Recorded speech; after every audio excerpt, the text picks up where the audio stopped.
Most Jeep owners think bigger tires mean better performance, until their build starts draining thousands and driving worse. Some spend five figures chasing the perfect setup and still get outperformed by a stock Jeep. Today, I'm breaking down every tire size from 30 to 42 inches so you can choose what actually fits your Jeep and your driving. 30-inch starting point. Our Arizona guy skipped this size in 30 seconds. He laughed when the salesman suggested staying stock. 30 days later, a different Jeep owner running 30-inch rubber outwheeled him on a trail in Sedona and drove home with beer money still in his pocket. Stock TJ rigs wore 30 by 9.5 rubber for 20 years straight. Budget JL Sports today sit a tick above that mark. Keep the smallest honest size, and your factory 3.73 gears stay sharp every morning. Real numbers from Fuelie owner logs: 21 to 23 miles per gallon on the 3.6-liter Pentastar V6. Your speedo reads true. Brakes stop in the distance Jeep tested for. The compounding math is brutal, and nobody warns you. 1 inch of extra tire height piles cost across the lift, the gears, the shocks, the brakes, and the fuel bill at the same time. Stay small and you pocket roughly $4,000 over 3 years. That money buys the heavier setup you will want when you go bigger later. Sounds dull? That is the whole trick the big tire crowd never wants you to catch. But 1 inch up does something to your suspension that no human eye can spot. 31-inch mild upgrade. A single tire size bump packs 40 extra pounds of spinning weight onto your Jeep, and you would never spot it with your naked eye. A 31-inch all-terrain weighs about 55 pounds per tire. Your factory street tire weighs closer to 45 pounds. Multiply that 10-pound difference across 4 wheels and boom, 40 extra pounds of unsprung mass joins the ride. Wheel bearings take the hit first. Brake rotors work harder. 0 to 60 slips half a second. Gas drops 1 miles per gallon, sometimes 2 if you grabbed a chunky mud pattern for the look. Your dashboard picks up a small lie, too. The speedometer reads 3% slow at highway cruise. Dash says 60, State Trooper radar catches 62. Ease off that pedal. Install wraps under 90 minutes at any tire shop, with no lift required, no fender trimming, and no expensive suspension visit. A Falcon Wild Peak AT3W in 31-inch handles snow, sand, and rain without a complaint.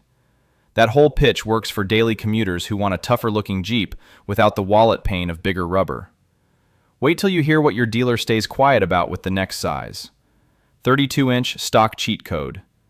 Walk into any Jeep dealership tomorrow and ask a question the salesman hopes you skip. Can my Sport run 32-inch tires with 0 lift? He will dodge every time. He knows the truth. His commission needs him quiet.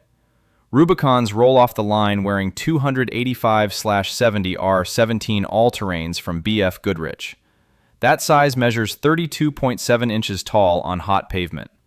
Sport and Sahara owners can bolt on the same tire size tomorrow with 0 suspension work, 0 trimming, 0 drama. A 5-minute AEV ProCal plug fixes the speedometer on the spot. So why the showroom silence? Follow the money trail. The aftermarket suspension industry pulls in roughly $12 billion a year, selling Jeep owners lift kits they do not need. A free stance upgrade wrecks somebody's bonus check. What do you give up in the trade? Almost nothing worth worrying over. 1 miles per gallon of fuel, 40 pounds of combined weight. Off pavement, you gain half an inch of diff clearance for free. Our Arizona guy could have stopped right here and saved everything. He signed a quote for 33 sets before leaving the lot. 33-inch sweet spot. An honest question. Why do 3 different Rubicon trims ship from the factory on the exact same tire size? Someone at Stellantis burned millions of test miles proving 33 inches sits in the sweet spot. The 2024 Rubicon X, Rubicon XR, and the Rubicon 392 all leave the factory on 33-inch rubber. Engineers hammered this size across pavement, dirt, sand, and granite for years before locking it in. Bolt 33s onto your Sport or Sahara, and the bills arrive fast. You need a 1.5-inch lift minimum to stop rubbing at full steering lock. Your 3.73 gears start lugging on freeway hills, so plenty of owners swap to 4.10 or 4.56 ratios. How much does that re-gear run? between $1,500 and $2,500 per axle pair at a shop like East Coast Gear Supply. Serious money, but necessary. Fuel economy drops 2 to 3 miles per gallon. The 20 pounds per corner forces pads to work harder, tacking 10 feet onto your stopping distance from 60. What do you gain back? Diff clearance jumps to 9.8 inches. Your approach angle improves a lot. Your stance finally matches the commercials you watched as a kid. Since 2014, the 33-inch has been the top seller on four-wheel parts catalogs every year. Yet one size gets weirdly skipped by every serious builder. Before you go bigger with your setup, quick heads up. If you actually want your Jeep to last long-term and avoid expensive mistakes like this, I put together a simple guide called the 500,000-Mile Jeep Blueprint. It breaks down the exact maintenance habits that keep these engines running forever. Links in the description below if you want it. 34-inch Forgotten Middle Child. Walk into any Jeep forum right now and type 34-inch tires into the search bar. Thread count drops off a cliff. Comment replies go dark. The off-road community refuses to talk about this size. Why the group silence? Check the JL Wrangler forum archives. A 6-word question gets posted every few months. Anyone running 34s on their Jeep? Veteran builders show up in the replies with the same answer each time. Go 33 or go 35. The middle is a trap. Tire brands make them, no issue on supply. BF Goodrich, Nitto, and Toyo all list 34-inch rubber in catalogs. The size fits a Wrangler without drama. So what kills the demand? The setup cost for a 34 matches a 35 dollar for dollar. You still need the same 2-inch lift. You still swap in 4.56 gears or the transmission hunts. You still buy pricier wheels and a beefier spare mount. Same invoice, smaller tire. One exception keeps 34s alive.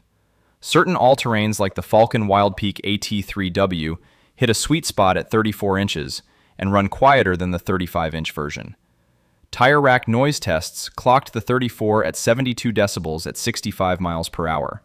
The 35 sat closer to 75. That gap turns into serious relief if your commute stretches 40 freeway minutes each way. Past this size, the highway stops being friendly. 35-inch off-road graduation. 35-inch tires turn your Wrangler into the exact rig on every Jeep commercial from the last decade. The insurance quote changes with it. The fuel pump changes. The wallet changes the most. Going from 33 up to 35 hands you 2 full inches of diff clearance. Trails that scared you last winter read doable on a Saturday. Harder grades you watched on Matt's off-road recovery all year? Time to drive them in person. The invoice triples fast. Required lift jumps to 2.5 or 3.5 inches. Gear ratios move to 4.56 minimum or 4.88 if your terrain runs hilly. The stock spare mount starts sagging because a 35 weighs 75 to 80 pounds per corner, nearly double the factory figure. Wheels turn into their own shopping trip. You want a 17 by 8.5 or 17 by 9 wheel with roughly 4.5 inches of backspacing. Pick wrong and the rubber grinds the upper control arm, slicing a sidewall at $400 a pop. Full build cost at a shop like Quadratech or Northridge 4x4 lands between $5,000 and $8,000. Lift, tires, gears, shocks, pads, and spare mount rolled into one invoice. The hidden trap? Running 35s on stock 3.73 gears turns your Pentastar into a tired lawnmower. 0 to 60 drops below 10 seconds. Gas mileage falls into the teens. Bigger than 35, and the highway starts throwing heavier fists. 37-inch daily driver killer, running 37 seconds on a bone stock Jeep, kicks off a chain reaction. Your wallet cracks first, your axles crack second, and your insurance company cracks open your policy at renewal. The order is always the same. Our Arizona guy stopped here on his build. He thought 37s would be the finish line. His shop receipt told the actual story. A 4-inch lift ran him $2,400. New gears at 5.13 cost $2,100 per axle, so $4,200 total. Hydro assist steering from PSC added $1,800 installed. Ball joints and flat fenders tacked on another $900. He hit $12,300 before tires even entered the picture. and the tires themselves added $1,600. On trails, a 37 chews through rocks that humble a 35. On pavement, the fight starts. Steering pushes back on your arms. Brake pedal fades sooner than you expect. Your Dana 30 front axle begins counting down to its own funeral. The numbers are ugly. A 37 on a stock Dana 30 lasts between 15,000 and 40,000 miles of hard wheeling before the housing cracks or a shaft snaps. Shops like Artec Industries tell you to trust the factory axle or swap in a Pro Rock 44 before any aggressive trail use. Fuel economy tanks. JLU owners on 37s report 15 to 20% drops in miles per gallon. Some four-door builds average 13.5 on the freeway. Want the worst part? Your insurance company spots the lift and the big rubber at renewal, then bumps your premium 10 to 15%. Underwriters flag lifted Jeeps as rollover candidates. One more step up, and you enter money chaos. 38-inch no man's land. 9 of every 10 legit Jeep builders will tell you to skip the 38-inch tire completely. The 10th one earns a commission check on suspension kits, so trust the 9 every time. A 38 fits the same wheel well as a 37, with nearly the same suspension needs. It drives the same on every trail you will ever visit. So why does the size even sit on a catalog shelf? The single answer is racing class rules. Competition rock crawling classes run by WE Rock and Ultra 4 Racing cap tire sizes at 37 or 38 inches, depending on the class. Racers chasing podium points build right up to the legal max, which keeps 38s alive in specialty catalogs from Interco and Maxxis. A pair of Nitto Trail Grapplers in 38-inch retails near $650 per tire. The 37-inch version of that same rubber runs about $480. Across 5 corners counting your spare, you torched an extra $850 for zero on-trail gain. Even worse, the 38 forces the same one-ton axle conversation as a 40. Your stock Dana 44 rear holds up to gentle driving, but snaps under hard use. So if you are already spending Dana 60 money, why cap at 38? Pick a clean lane, stay at 37, or jump straight to 40. The middle never wins. 40-inch monster territory. Unwritten rule inside the Jeep community.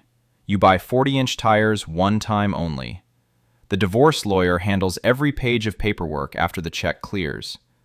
Our Arizona guy went to 46 months after 37. He broke his stock Dana 30 on a trail in Moab, trailered the Jeep home, and told his wife it would cost a couple grand to fix. The actual bill landed at $28,400. That was the argument that ended the marriage. Your factory Dana 30 up front and Dana 44 in the back will snap under hard off-road punishment. That is physics, not some forum opinion. The archives over at Pirate 4x4 hold hundreds of broken shaft stories going back to 2008. The fix costs serious money. A one-ton axle swap runs between $7,000 and $14,000 before labor. Pick a Dynatrac Pro Rock 60, an Ultimate Dana 60, or go custom with Curry Rock Jock 70s. Add fresh gears at 5.13 ratios minimum, sometimes 5.38 for slow crawling. The parts list keeps stacking. Hydro Assist steering runs $2,200 installed. Brake rotors cost $400 per corner from EBC. Frame mods behind the front tires clear full steering lock. Flat fenders and chopped bumpers round out the visible changes. Each 40-inch tire weighs around 110 pounds fresh off the rack. 4 tires plus your spare equals 550 pounds of spinning weight hanging off a Jeep never designed for this load. Total build cost? Between $20,000 and $35,000 above the sticker. The payoff sits at spots like Hell's Revenge in Moab, where you reach lines a 37 cannot touch without a winch cable.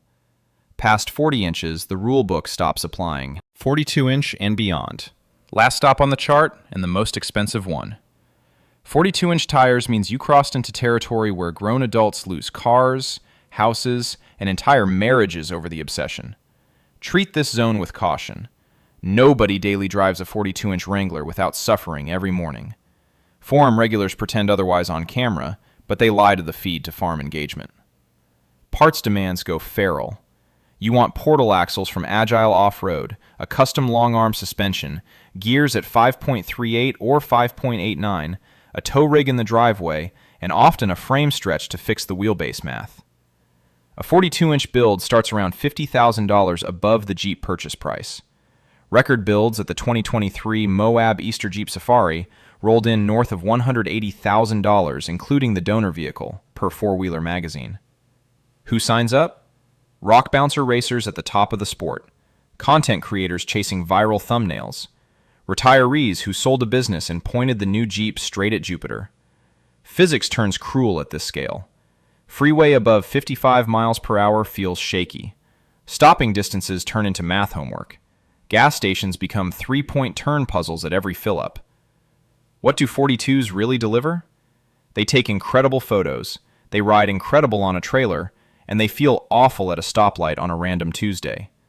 The honest question lands on you. Which size fits your life? How to really pick yours. Ready to lock in your size? One honest answer to one question handles the whole thing. How does your Jeep get used across a typical week? Daily commuter with occasional trail weekends? Stay in the 31 to 33 inch range. Resale holds strong, gas stays friendly, and warranty claims stay open when stuff breaks. Weekend wheeler with a weekday commute? Go 33 or 35, paired with a 2-inch lift and a re-gear to 4.56. You keep pavement manners and gain serious dirt capability in one clean build. Trail rig that rides a trailer between Moab trips? Commit to 35 or 37 with the full kit. Lift, gears, brakes, hydro assist, and a heavy spare mount. Skip a piece and something costly breaks at the worst moment. Chasing 40-inch territory? You already knew the answer before hitting play. Just never skip the axle swap, steering help, or brake upgrade. Did any of these tire sizes surprise you? Or did you already make one of these upgrades? Drop your setup in the comments, I read every one. If you want to avoid the mistakes most Jeep owners make, hit subscribe. And if you're deciding your next upgrade, click the video on your screen right now. It'll save you thousands. See you there.